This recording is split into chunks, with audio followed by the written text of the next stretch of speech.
एकदा ही ice candy तुम्ही घरी केली ना, परत परत करणारच, गॅरंटी देऊन सांगते. नमस्कार, मी दीपाली. नांदेडकर रेसिपीज या चॅनलवर तुमचं स्वागत आहे. आज आपण जी बालपणी आईस कँडी खाल्ली ना, जी गाड्यावर भेटती सेम तीच आईस कँडी घरी कशी करायची ते बघणार आहोत. व्हिडिओ पूर्ण बघा आणि बिना मोल्डची पण आईस कँडी कशी करायची ते पण मी व्हिडिओमध्ये दाखवलेलं आहे. तुम्ही व्हिडिओ पूर्ण बघा आणि हो, चॅनलवर नवीन असताना तर चॅनलला नक्की सबस्क्राईब करा, लाईक करा, शेअर करा आणि व्हिडिओ आवडला असेल तर व्हिडिओला कमेंट मात्र नक्की करा. तर आता आपल्याला सर्वात पहिले काय करायचे, एक भांडं घ्यायचं आणि त्या भांड्यामध्ये की नाही आपल्याला एकूण 4 ते 5 ग्लास की नाही आपल्याला पाणी ॲड करायचे. तर आता मी की नाही एक एक ग्लास करून एकूण 5 ग्लास पाणी मी ॲड करून घेते आणि त्याच पाण्यामध्ये की नाही आपल्याला साखर ॲड करायची. तर आता मी इथं 5 ग्लास पाणी घेतलेलं आहे.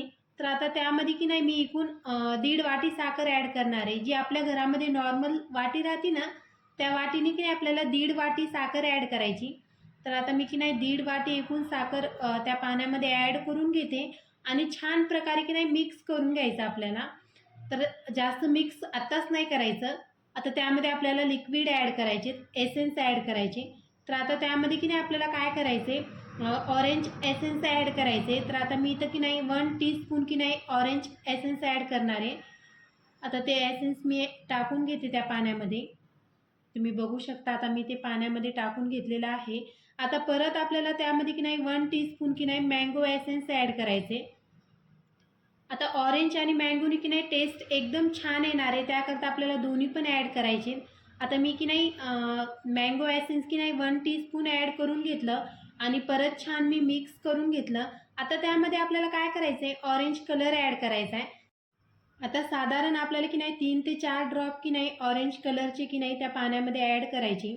ते कलर टाकल्याने काय होईल की आपल्या कँडीला की नाही छान कलर येईल, त्याकरता आपल्याला कलर ॲड करायचा आहे. तर आता मी त्यामध्ये 3 ड्रॉप कलरचे ॲड करून घेतलेले आहेत आणि छान प्रकारे मिक्स करायचं आपल्याला एकदम छान प्रकारे, म्हणजे पूर्णपणे आपली साखर की नाही छान त्या पाण्यामध्ये वितळली पाहिजे.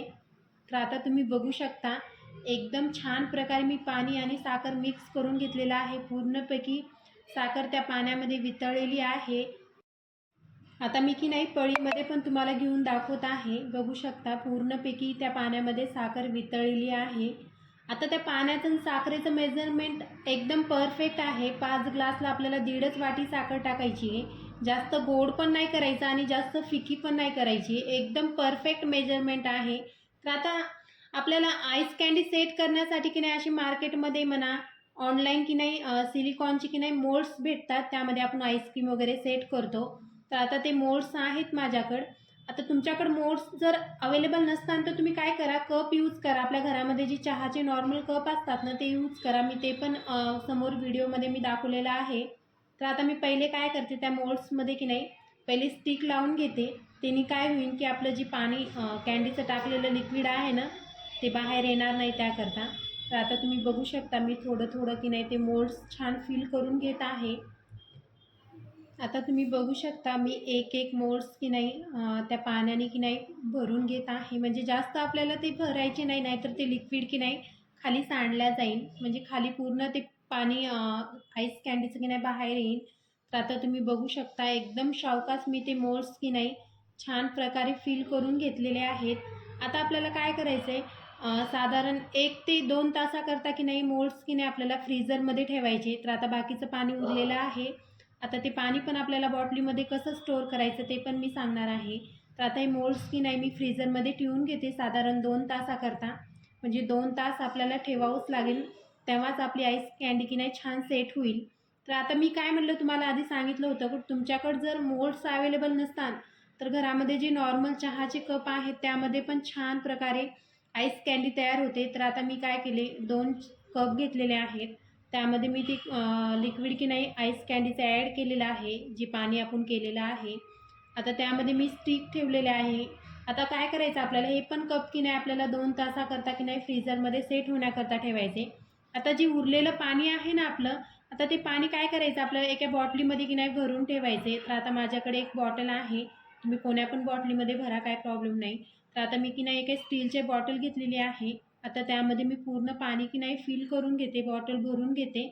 आता जेव्हा तुमचं मन झालं ना, तेव्हा तुम्ही की नाही त्या मोल्ड्समध्ये पाणी ॲड करायचं, लिक्विड ॲड करायचं आणि छान प्रकारे तुम्ही आईस कँडी की नाही कधी पण एन्जॉय करू शकता.